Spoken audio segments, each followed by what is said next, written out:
e me sinto muito honrado em pregar a palavra do Senhor, porque é uma honra para mim. Quando a gente é chamado a pregar a palavra de Deus, é porque Deus ainda conta conosco. Aleluia. Amém? Deus ainda quer nos usar, e eu glorifico a Deus por isso. Ele não precisa de mim, não precisa de você. A Bíblia diz que os anjos do Senhor quiseram pregar o Evangelho, mas ele falou, não, vou deixar meu servo pregar a palavra. Amém? Então olha bem, imagina um anjo do Senhor pregando o Evangelho hoje. Como é que não seria? Que Pentecoste abençoado. Mas Deus decidiu, amém, confiar esse cargo a nós. Então, vamos lá. Abra sua Bíblia no livro de Marcos, capítulo 11, versículo 46, que é o título dessa campanha. Aleluia! Eu creio que Bartimeu, o cego, filho de Timeu, estava assentado junto ao caminho mendigando. E ouvindo que era Jesus de Nazaré, começou a clamar e a dizer, Jesus, filho de Davi, tem misericórdia de mim. E muitos o repreendiam para que se calasse, mas ele clamava cada vez mais, filho de Davi, tem misericórdia de mim. E Jesus parando disse que os chamasse. E chamaram o cego e disse-lhe, tem bom ânimo, levanta-te porque ele te chama. Lançando de si a sua capa, levantou-se e foi ter com Jesus. E Jesus falando lhe disse, o que queres que eu te faça? E o cego lhe disse, mestre, que eu tenha visto. E Jesus lhe disse, vai, a tua fé te salvou. E logo viu e seguiu a Jesus pelo caminho. Amém? Pode sentar em nome de Jesus, louvado seja Deus.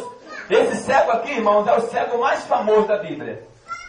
Tem até aquela música do cego Bartimeu. Todos conhecem. Então esse cego aqui, ele nos dá um exemplo. E até mesmo quando eu fiz a pergunta, quem não quebrou ainda uma terça-feira, você decepcionou o cego Bartimeu. Porque o cego Bartimeu, ele foi perseverante. A Bíblia diz que ele era cego, ele tinha uma deficiência física nos olhos, e ele era mendigo. E ele ouviu Jesus passando junto com a multidão, e ele ouviu.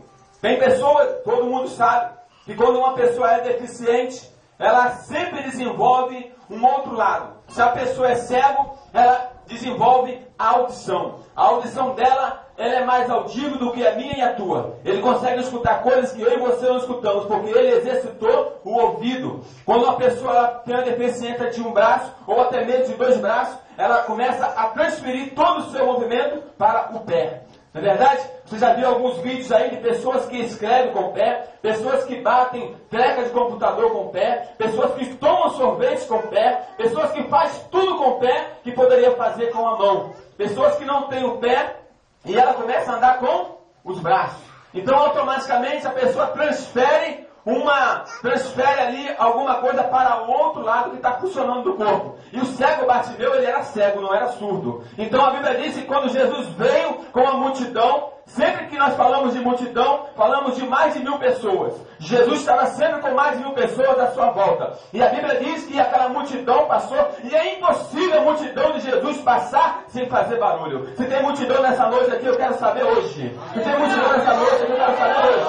Eu quero saber hoje, porque a Bíblia diz que o cego de Jericó, ele ouviu aquela multidão passar. E ele falou, eita, tem um barulho diferente aqui. Ele estava acostumado a mendigar naquela rua. Ele estava acostumado ali a fazer ali o seu trabalho do dia a dia. Acordava de manhã e já ia ali com a sua canequinha, ia ali com sua roupa e ficava naquela cidade onde passava muitas pessoas com a sua canequinha pedindo esmola ali. E a Bíblia diz que ele ouviu a multidão, falou, tem algo diferente hoje nesse beco. Alguma coisa está acontecendo diferente nesse beco hoje. Algo está acontecendo nessa passagem. Isso aqui está muito alvoroçado. Isso aqui nem é assim. Isso aqui é pouco. Isso aqui passa pessoas, mas não dessa maneira. Tem muita gente passando aí e tem pessoas gritando, são pessoas felizes, são pessoas alegres. Alguma coisa está acontecendo diferente aqui. Eu quero te dizer que nessa noite, no beco da tua vida, o Senhor Jesus vai passar. No beco da tua vida, o Senhor vai passar para a sua multidão. Multidão de pessoas que foram abençoadas. Multidão de pessoas que receberam o milagre de Deus.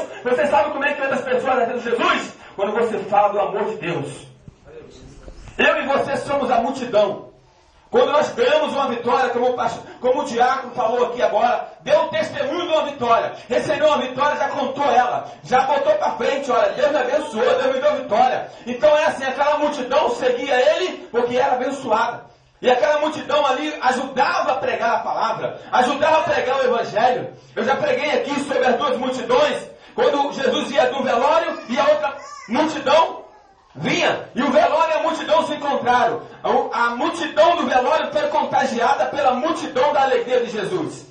Aquele povo que estava indo para o velório, eles começaram a se alegrar, começaram a sentir a presença de Deus, começaram a mudar aquele lugar. Então é assim que Deus faz.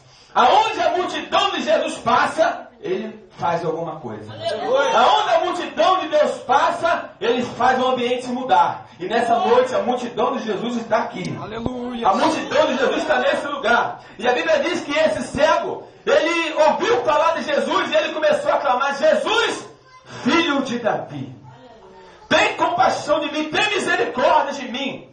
E a Bíblia diz que ele chamava, clamava, e a multidão das pessoas que seguiam Jesus, algumas ali, que embora tivesse despertado a audição de Bartimeu, agora impedia eles, até os discípulos, de chegar até Jesus.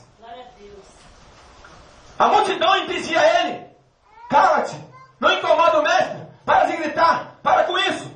E a Bíblia diz que ele clamava mais alto ainda, ele gritava mais alto ainda, ele gritava mais alto, e nada podia impedir que Jesus ouvisse o seu clamor. É assim que eu e você temos que fazer. A situação está complicada, a situação está adversa, a situação está difícil, está passando uma batalha, está passando uma luta. É a multidão querendo calar você. É a multidão querendo que você fale baixinho. É a multidão querendo que você fique quieto. É a multidão querendo que você não se manifeste. Mas ei, Deus nessa noite está falando contigo. Deus quer que você clame. Clama a mim e responder-te-ei e anunciar-te-ei coisas grandes e firmes que não sabe, diz a Bíblia. A Bíblia diz que esse cego, ele clamou. Era o que ele podia fazer. Ele não estava enxergando. Agora imagina um cego clamando, dependendo dos outros, para receber uma vitória. Nós temos uma passagem também da mulher do fluxo de sangue, que ela também enfrentou a multidão. A multidão estava com Jesus em volta ali, e aquela mulher podia pensar assim: poxa,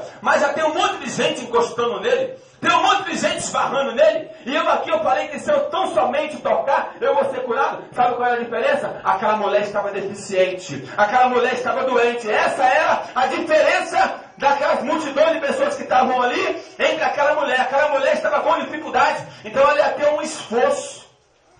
O nosso Jesus gosta do esforço. Porque quando você se esforça para Jesus, você mostra para Ele que ama Ele. Aleluia. Falar que ama Jesus na bonança é muito fácil. Falar que ama Jesus quando está tudo bem é muito fácil. Ele quer você falar que ama Ele num tempo chuvoso desse aí. Amém? Numa tempestade dessa aí. Você está cansado, mas você vem adorar a Deus. Você está cansado, mas você vem buscar o Senhor. É onde você prova o amor a Deus. Tem mulher, tem casal que se ama. Tem mulher que ama o marido, pastor Marcelo. Mas se o marido perder o emprego, já era. Quando nós casamos alguém, nós falamos do quê? É na saúde e na doença, na alegria e na tristeza. Mas parece que quando passa um tempo, há uma dificuldade, o marido perde o emprego, fica uns 3 meses, 4 meses desempregado, a mulher já começa a falar assim: peraí, tem alguma coisa errada. Rapidinho o amor acaba. Começa a voltar as coisas em casa, daqui a pouco só tem arroz e feijão para comer, ou então feijão e farinha, e aí começa a ficar complicado. Que amor é esse? Que amor é esse? Todo amor é provado. Todo amor é provado, inclusive o teu amor por Deus. Aleluia. É provado. Todos nós passamos por uma dificuldade. E é na dificuldade que Deus ele quer nos provar e quer nos aprovar. E é na dificuldade que muitas pessoas estão sendo desaprovadas por Deus. A Bíblia diz que toda boa obra ela é provada pelo fogo. Todo adorador, toda adoração é provada pelo fogo. Tudo que nós fazemos para Deus é provado. Começa uma obra, vamos ver até onde vai. Vamos ver quando vir o fogo, quando vir a aprovação, vamos ver se continua. É aí que entra. Abrir igreja, eu vejo aí, abrir igreja é muito fácil. Eu estava conversando com a pastora, mas a igreja ela passa a luta, ela passa a prova.